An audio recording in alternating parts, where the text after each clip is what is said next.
The best move you make in a trading game isn't on the board. It's the face you make when someone slides an offer across the table. So here's how we want to do this. We've been playing trading and negotiation games together for ages now, and we kept circling back to the same question. Which ones actually deliver on that promise of real people doing real deals, and which ones just slap a trading label on a Euro engine? We ended up with 10, sorted into light, medium, and heavy, and we are going to argue about a few of them along the way. We absolutely are, and I want to flag something up front because it shaped how we played all of these. A trading game lives or dies on the moment the table goes quiet. Someone makes an offer, everybody starts doing the mental math at the same time, and you can feel the room calculating. Is the deal as good as it sounds? Is there a catch buried in the terms? Does saying yes get me closer to winning or just closer to helping someone else win? If a game gives you a lot of those moments, it's doing its job. If it doesn't, no amount of nice cardboard is going to save it. That was our measuring stick the whole way through. It's not about rolling dice or placing tiles, it's about reading people. Right, so let's start light, because honestly, the light end of this genre is the most underrated part of it. First up, Sheriff of Nottingham. 3 to 6 players in the second edition runs about an hour for us, and the setup is gloriously simple. You're a merchant trying to get goods past the city gate, and one player each round is the sheriff. You stuff a cloth bag with 1 to 5 goods cards, you declare what's inside, and here's the key rule. You have to be honest about the quantity, and you must declare one of the legal good types. So you say 4 chickens. Perfectly innocent. And the bag is actually 2 chickens and 2 crossbows hidden underneath that declaration. And the sheriff just sits there deciding whether to believe you, which is where the whole thing comes alive, because the sheriff can wave you through, in which case you open the bag and load everything onto your market stall, or they can inspect. Inspect a liar, you pay a fine for every illegal item caught, and the contraband gets discarded. Inspect an honest merchant, the sheriff pays you a penalty instead. But between the declaration and the decision, you can bribe. Coins, goods off your stall, promises about next round, all of it negotiated out loud, with as much theater as your group can muster. You can even pay the sheriff to go inspect somebody else's bag. And we found the genius is that the sheriff can't keep a bribe if they inspect anyway, so the negotiation stays weirdly honest. What I love is that it plays differently every single time, and not because of the cards, it's because the sheriff is a different person every round. We had one friend who never inspected, and the whole table just turned into a contraband free-for-all. Then another who inspected everything, and suddenly we're all pooling bribes to protect each other. Reading which kind of sheriff you're sitting across from, that's the actual game. And the scoring quietly pushes you toward risk, because at the end, the players with the most of each legal good get bonus points. But the highest value goods in the box are the illegal ones. So even when you're ahead, the game keeps whispering, sneak the crossbows. Next light game, Bonanza, and I will defend this one to anyone. It's a bean farming card game from 1997. 3 to 5 players in the base game and up to 7 with the expansion beans bundled into the English edition. About an hour to play. And it sounds like nothing. It's got silly artwork, it's got beans, 8 types of beans in the base game, or 11 in the English edition, from the common blue bean all the way up to the rare cocoa bean. But the rule that makes it sing is that you cannot rearrange the cards in your hand, ever. They stay in the order you were dealt them, and on your turn, you must plant the first card whether you want to or not. It's a Uwe Rosenberg design, and this is the same guy who'd later build some of the heaviest Euro games in existence, but here he's working in this tiny, cruel, perfect little box. Which sounds like a tiny restriction and is actually the entire engine, because if that first card doesn't match your fields, you're forced to harvest early, probably at a loss. You start with 2 or 3 fields depending on player count. You're trying to build matching sets of beans and cash them in for gold coins. And the more beans of one type you harvest at once, the more coins you get. So every trade becomes urgent. You draw 2 cards, flip them face up, and now you're desperately trying to offload the beans that will wreck you and grab the ones you need. And trades only happen between the active player and someone else. The non-active players can't deal with each other directly. Anything you keep from those flipped cards, you have to plant. There's no stalling. And it scales in this lovely way. At 3 or 4, it's tight and tactical. At 6 or 7, it's chaos. Parallel negotiations everywhere. People making increasingly desperate deals. There's even a generosity rule where you can just donate beans to someone for free, no strings.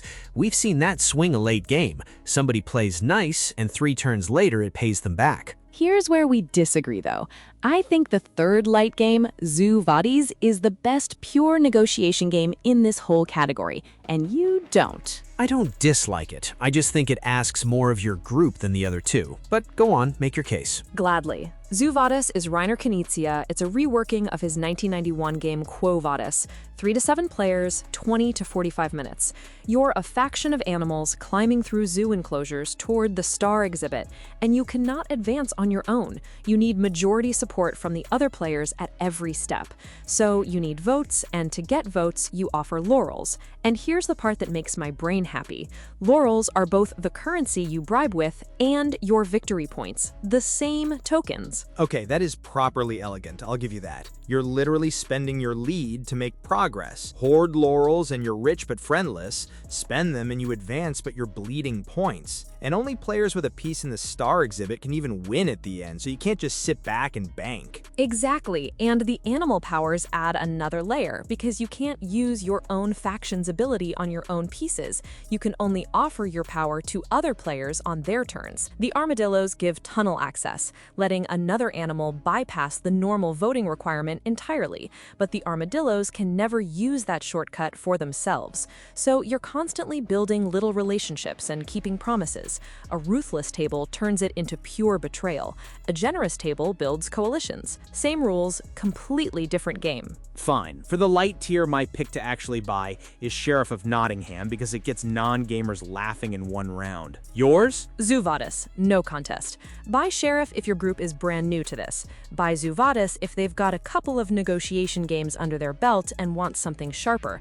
Don't reach for Bonanza first, only because the hand order rule needs a minute to click, but once it clicks, it's wonderful. Let's move in the medium weight. 2 to 3.5 on the complexity scale. Richer systems, sharper decisions. And the first one is the one I'd hand to anybody as the definition of a negotiation game. Chinatown. 1999, 3 to 5 players, about an hour. 6 rounds covering 1965 to 1970 in New York's Chinatown. You are business people buying lots and building shops on a shared grid. And the thing that makes Chinatown special is what it leaves out. There are no special power cards, no dice, no action selection.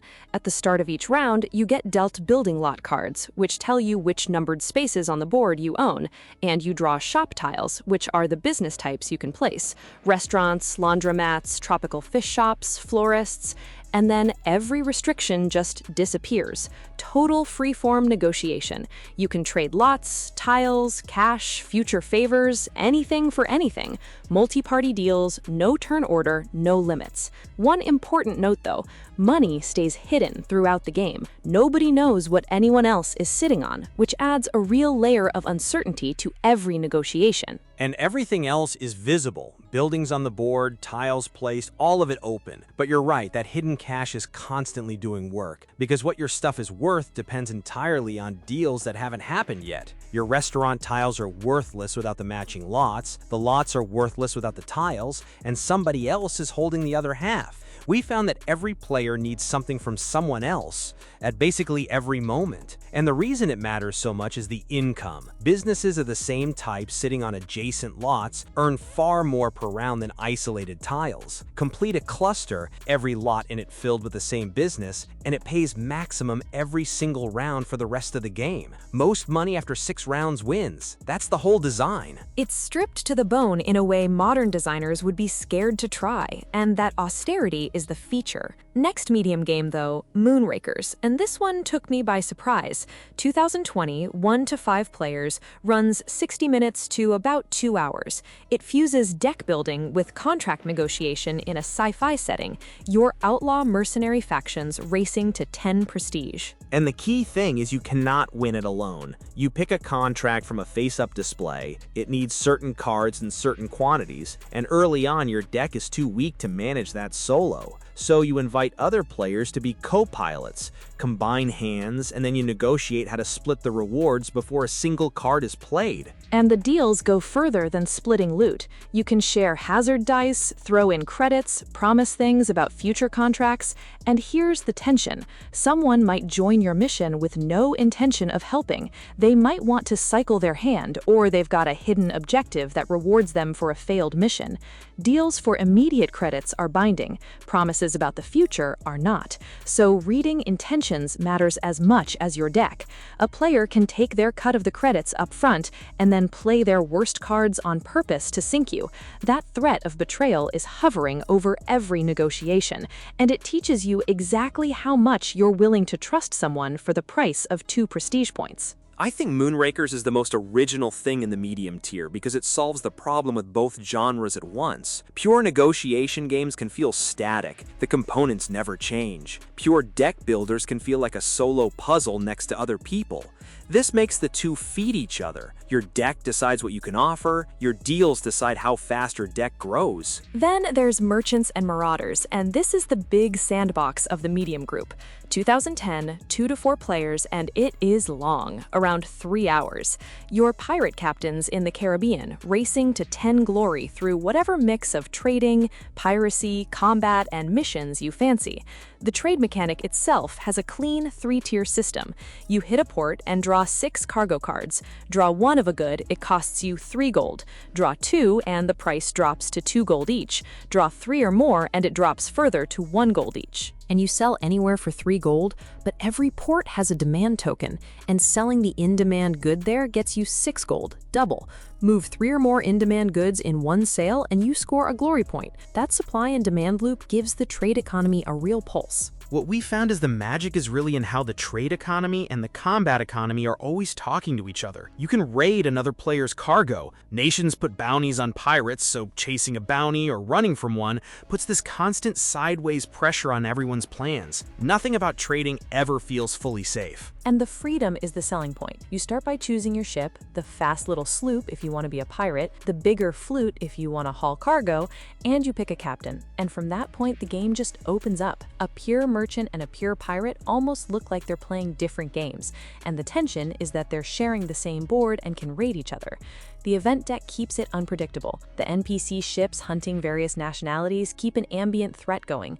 It's the only game on the whole list where your trading strategy and your fighting strategy branch into completely different playstyles. And the last medium game is The King's Dilemma, which is a different animal entirely. It's a legacy negotiation game, 3 to 5 players, roughly 15 sessions, 45 to 75 minutes each. Your noble houses on a council voting yes or no on dilemmas facing a kingdom.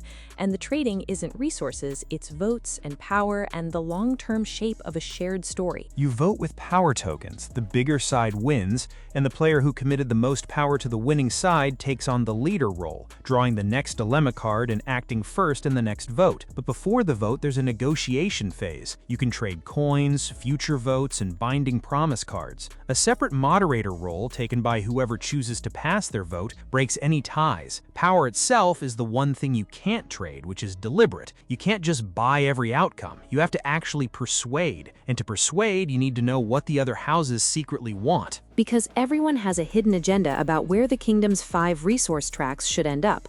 One house wants wealth high and military low, another wants the exact opposite, and every single dilemma vote shifts those tracks. So the negotiating table is constantly being pulled in different directions by people trying to steer the kingdom toward their endpoint without tipping their hand. And the legacy format is what elevates it. A decision in Session 2 pays off in Session 11. Houses that burn bridges early end up isolated later. Sealed envelopes and stickers unlock as you go. So the game literally changes based on what your specific group did.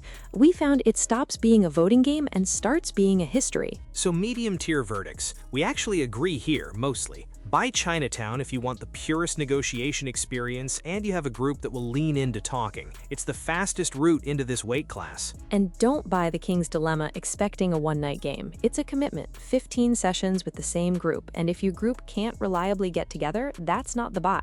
Buy Moonrakers instead if you want the most unique single mechanical experience in the tier. Merchants and Marauders is the buy if your table wants a sandbox they can get lost in for an evening. Now the heavy end, and I want to be honest, the heavy tier is not for everyone. These need real rules investment and multiple plays, but the negotiation you get out of them just can't exist at lower complexity. First, Sidereal Confluence, the Remastered Edition. 4 to 9 players, 2 to 3 hours, and it's the most ambitious trading game ever made. 9 players. Let that sit for a second. Every alien species has converter carts, machines that take certain resource cubes in and put different ones out.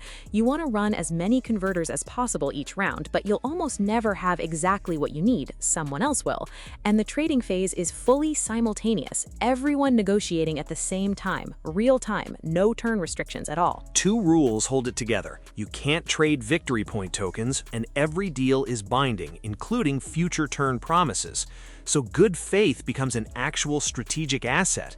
There's a whole economy of reputation running underneath the cubes. And the wild part, which I did not expect, is that the player who cooperates most willingly tends to win. Because the converters show you the rough value of their inputs and outputs, the trades are fair by design. There's no edge in tricking people. The edge is making more deals faster with more players. It creates this warm, open-handed social atmosphere that most competitive games never get near. And the downtime problem just evaporates. There is no downtime. When it's not your production phase, you're still negotiating. That's the thing nothing else does. And the asymmetric species twist the whole ecosystem in different directions.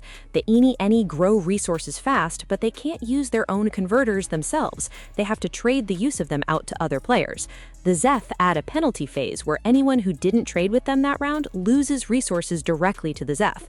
So who's at the table changes what the smart deals even are. Next heavy game, Pax Pamir, 2nd edition. 1 to 5 players, 60 to 120 minutes. Political strategy in 19th century Afghanistan during the Great Game, the 3-way imperial competition between Russia, Britain, and the Afghan coalition itself. Your Afghan tribal leaders buying cards from a central market and playing them to your court. The trading runs through the coalition system. You align with Russia, Britain, or the Afghan faction, and points only come during dominance check scoring rounds. So you're constantly negotiating which coalition to back, when to trigger a check, and how to stop a rival in your own coalition from outscoring you. And here's the brutal part, and this is what makes it unique. Your victory condition can evaporate in a single turn without you doing anything. A dominance check triggers, the dominant coalition is assessed, and if you're not backing that side, you score nothing. You are never safe. The coalition you backed last turn might not be dominant this turn. It really does feel like being a small player caught between superpowers. And the bribery runs through a gift-giving mechanic because you can't just hand someone cash. Gifts have to flow through card actions, which adds this layer of indirection that makes the whole thing feel appropriately political and slippery. And the 2nd edition looks great. Hand-stitched cloth board, wooden pieces in the standard edition with resin available in the deluxe, and over 140 illustrated cards, most of them sourced from historical art of the period. But the last heavy game is the one I'd argue is the artistic peak of the whole genre, John Company. 2nd edition, 2022, 1 to 6 players, 90 minutes to 4 hours. It simulates the internal politics of the British East India Company from roughly 1710 to 1857. And you don't control the company. You control families with members planted in company offices. And almost every meaningful action needs cooperation. A president can't complete a trade order without writers and officers. A director can't fund a campaign without the chairman. The chairman can't pass a law with the other shareholders' votes. The most powerful seat at the table is still helpless without allies. Promise cards are the negotiating currency, and everyone receives a set of them, covering a range of commitments, from small financial loans to major positional favors, and they must be honored when redeemed. Then there's the nepotism mechanic. When you appoint your own family member to an office over another player's eligible candidate, you automatically owe a promise token to every other player with a candidate in the running. There's no asking permission. It's an automatic cost that makes self-serving appointments genuinely expensive. And retirement is how you score. When a family member retires, they set up an estate back in Britain that generates prestige. But retirements are often forced by dice rolls rather than chosen, so people are constantly scrambling to borrow money from each other at rates they negotiate on the spot. It's a game about desperate people lending each other money in a burning building, and no other game on this list generates the kind of emergent story it does. One session, the company collapses in debt by turn 3, while 2 families retire wealthy and 3 others get nothing. Another session, the company becomes the most powerful institution on Earth while quietly destroying everything it touches. What makes it the artistic statement is that the corruption isn't separate from the mechanics, it's expressed through them. Decent-seeming deals produce terrible outcomes at scale. Everyone plays a rational, personal strategy, and the table collectively generates catastrophe. It has something to say. So, heavy tier. Buy Sidereal Confluence if you can get a big group, 6, 7, 8 people, and you want the highest volume of negotiation in the hobby with 0 downtime. There's nothing else like it at that count. Don't buy John Company expecting a casual evening, and don't buy it for a group that won't engage with the subject matter. It's morally serious, and it's heavy. But if you want the most complete artistic statement a trading game has ever made, that's the buy. And PAX Pamir is the one to get if you want that knife-edge feeling of never being safe, plus a production that really earns its place on the shelf. If I had to send someone home with one game from this entire list, where do you land? Honestly, it depends who's asking, and that's the whole point of the genre. New group, Sheriff of Nottingham. A group that wants a real meaty negotiation night, Chinatown punches so far above its rules weight. And a group that wants the deep end, Sidereal Confluence, because everyone is involved every second. You? I'd push Zoo Vadis harder than you'd expect, because it does so much with so little, and it fits almost any table. But I take your point. The reason this genre works at all is that the best decisions happen between turns, between players, in that space where the rules stop and the people start. That's the through line on all 10 of these. Sheriff of Nottingham and John Company share a genre label the way a footpath and a mountain are both things you can walk on. But the common thread is that playing them well means reading the people across the table, not just the rules in front of you. So that's our 10. Light, start with Sheriff. Medium, Chinatown is the gateway. Heavy, Sidereal Confluence is in a category of its own. Find the one that matches your group, get it to the table, and watch for that quiet moment when everyone starts doing the math. Because that moment is the game. Everything else is just the box it comes in. Thanks for listening, and we'll see you next time.